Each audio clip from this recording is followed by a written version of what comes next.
Je suis Dr Hervé Koulibaly, le secrétaire général du Rassemblement des Générations et Peuples Solidaires, le RGPS. Je suis donc dans la continuité de ce que nous avons entamé dans ce qu'on considère d'appeler l'ex-racisme.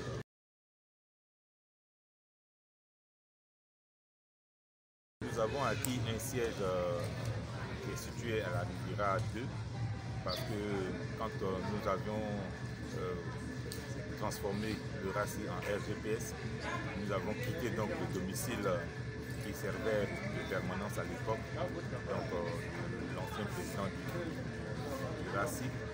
Aujourd'hui, nous avons acquis un siège qui est donc la maison de tous les militants. Ils pourront y aller à tout moment pour prendre des informations nécessaires au fonctionnement du parti. Et ça donne plus de crédibilité, n'est-ce pas, à notre existence dans l'arène politique.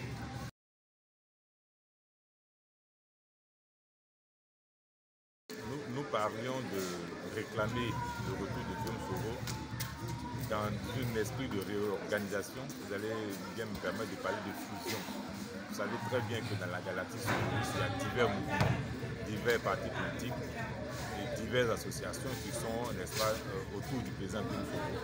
Donc, notre organisation dont nous parlons, il s'agit certainement de marcher vers la fusion de toutes ces structures-là pour que nous puissions tendre vers ce qu'on pourrait appeler une unité d'action dans une même synergie pour réclamer le retour de Guillaume Soro selon les voies légales. Voilà, selon les voies légales.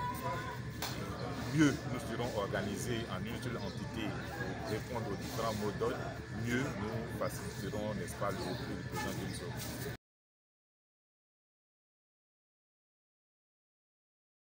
Je pense que je ne cours pas suffisamment parce que je vais arrêter de courir quand la Côte d'Ivoire, n'est-ce pas, sera devenue un état de droit. Je vais arrêter de courir quand les Ivoiriens pourront intégrer les partis politiques qui leur sied, quand ils pourront vivre mieux, nous allons arrêter de courir.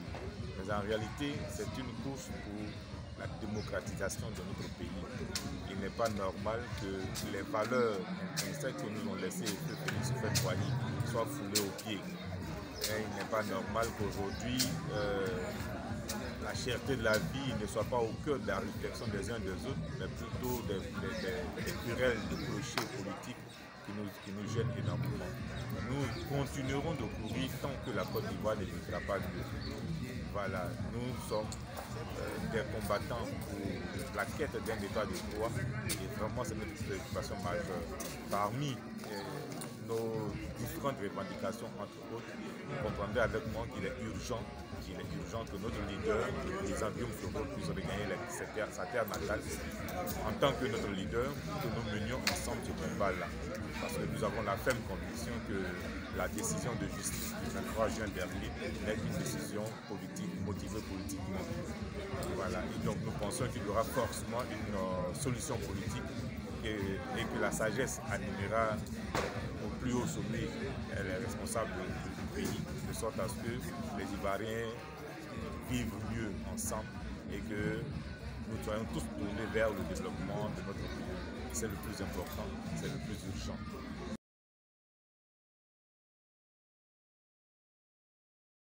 Je l'ai dit à Génération Nouvelle dans une interview que j'ai accordée à ce quotidien.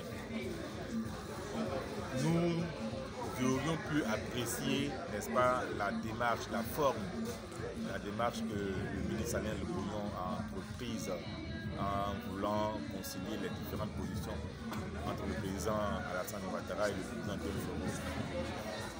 Je ne veux pas faire de commentaires particuliers autres que celui que j'ai déjà fait.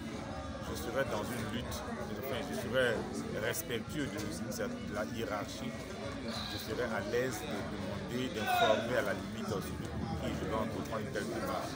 Mais ça ne peut pas servir, ce n'est pas suffisant pour qu'on jette le propre sur le ministre Alain Le Bouillon. Nous le regardons faire, nous espérons qu'il le réussisse parce que notre intérêt à tous aujourd'hui, c'est que notre leader soit en Côte d'Ivoire. Pour le reste, ce ne sont que des émotions qui, de mon point de vue, peuvent se régler au fur et à mesure. Donc, sans tomber dans une critique acerbе vis-à-vis du ministre Alain Lebono. Si j'étais Alain Lebono, j'aurais pris le soin d'en informer le président Diop avant de. Mais c'est fait.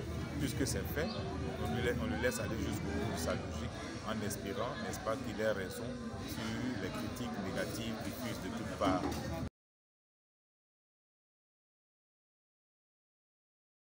C'est un message d'espérance. Vous savez, aucune lutte ne peut aboutir sans conviction. Aucune lutte ne peut aboutir sans témérité, sans pugnacité. Et nous avons un leader qui a fait toutes les preuves de son courage, de sa détermination, de sa loyauté et surtout de sa conviction en ce que la démocratie est le seul gage de développement pour notre pays. Donc j'appelle tous les militants du Rassemblement des générations des peuples solidaires, j'appelle tous les Ivoiriens, n'est-ce pas, à œuvrer dans le sens de cette démarche de la démocratisation de notre pays à travers l'obtention des rudiments nécessaires, des éléments nécessaires pour un état de droit en Côte d'Ivoire. Nous devons garder le cap de ce combat-là, de sorte à ce que l'histoire retienne que nous avons mené le juste combat, que les Ivoiriens vivent mieux sur leur sol.